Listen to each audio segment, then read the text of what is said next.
राधे कृष्ण साथियों, मैं राशि सिंह। हम बात करने वाले हैं शनि की ढैया के बारे में, जो कि 29 मार्च को महापरिवर्तन हुआ है।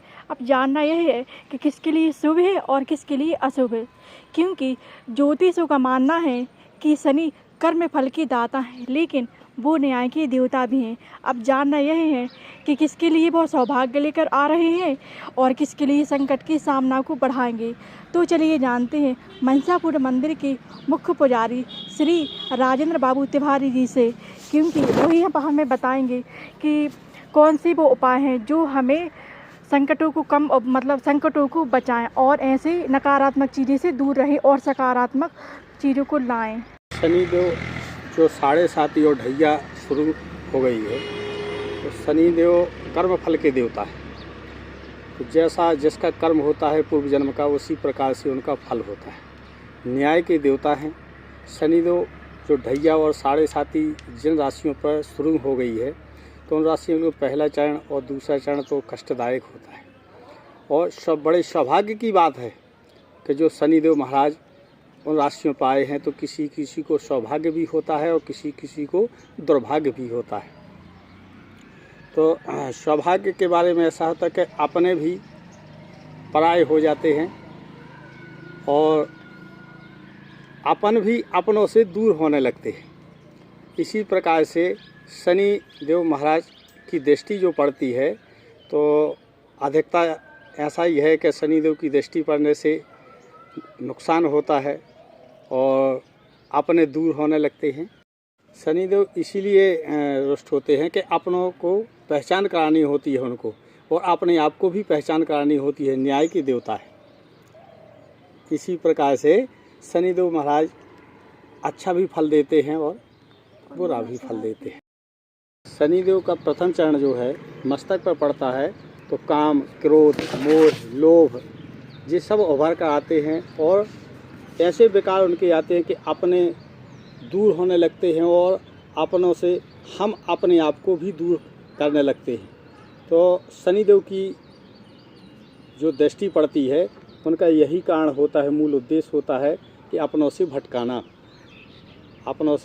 भटकाना और अपने सब काम भी बिगड़ने लगते हैं। यह शनिदेव की दृष्टि का कारण है। और भगवान परमेश्वर से जोड़ना, यानी न्याय के देवता है शनि जो है, वो न्याय के देवता हैं, वो परमेश्वर से भी जोड़ते हैं। इस प्रथम चरण में वो राशियाँ कौन सी हैं जो जिन पर शनि की नई चाल शुरू हो चुकी है? शनि की ढैया शुरू हो गई है। मेष, सिंह, धनु, कुंभ और मीन राशियों पर ये शनि की ढैया शुरू हो गई है। शनि की नई चाल में कुछ उपाय भी तो होंगे जो जिससे इनकी दृष्टि को थोड़ा सा कम किया जा सके। हाँ, उपाय तो हैं, दृष्टि को कम किया जा सकता है। और जैसे पूजा भी करते हैं, तो छोटी पूजा, जैसे कोई छोटी पूजा करता है, कोई बड़ी पूजा करता है, उससे कम होते हैं। अच्छा, इसके जो साधारण और सरल उपाय जो सभी लोग कर सकें? साधारण उपाय ये हैं कि वो अपना छायादान भी कर सकता है। छायादान? हाँ, जैसे सरसों का तेल में मुँह देख करके और किसी पंडित को, जोशी को दान कर सकता है, उसे छायादान बोलते हैं। उससे भी शनि की दृष्टि नॉर्मल होती है। पीपल के पेड़ के नीचे चहुमुखी दीपक रख करके और पीपल को जल चढ़ा करके, पीपल की पूजा करके 7 परिक्रमा लगा करके भी शनिदेव की दृष्टि को कम किया जा सकता है। जैसे शनिदेव का शनिवार के दिन एक कम से कम 11 बार मंत्र का जाप करिए। ओम शम शनिचराय नमः, ओम शम शनिचराय नमः। इस प्रकार का 11 बार मंत्र का उच्चारण करिए और जाप करिए। इसी से शनिदेव की दृष्टि कम होती है। जैसे शनिदेव की जो ढैया चलती है, तो अपने आप को ये तो पता है कि हमारे ऊपर शनिदेव की दृष्टि चल रही है, तो इसी प्रकार से अपनी वाणी से किसी को दुख नहीं होना चाहिए। अपन जो कार्य करेंगे उससे भी किसी को दुख हानि नहीं पहुंचना चाहिए, न दुख होना चाहिए। जो सत्य बोलना चाहिए। भगवान शनिदेव की पूजा अर्चना करें और भगवान की पूजा अर्चना करें, इसलिए शनिदेव की इससे भी दृष्टि को कम किया जा सकता है। हमें पता कैसे चलता है कि कि हमें 7.5 के ढैया की शुभ फल मिल रहे हैं या अशुभ?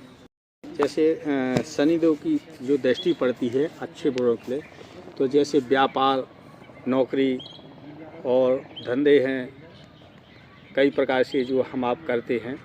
तो जो अपने होते हैं, जो पत्नी होती है या कोई दोस्त होते हैं, तो जो अपने होते हैं उनको हटा देते हैं वो, और अच्छे लोग होते हैं उनको हटा देते हैं।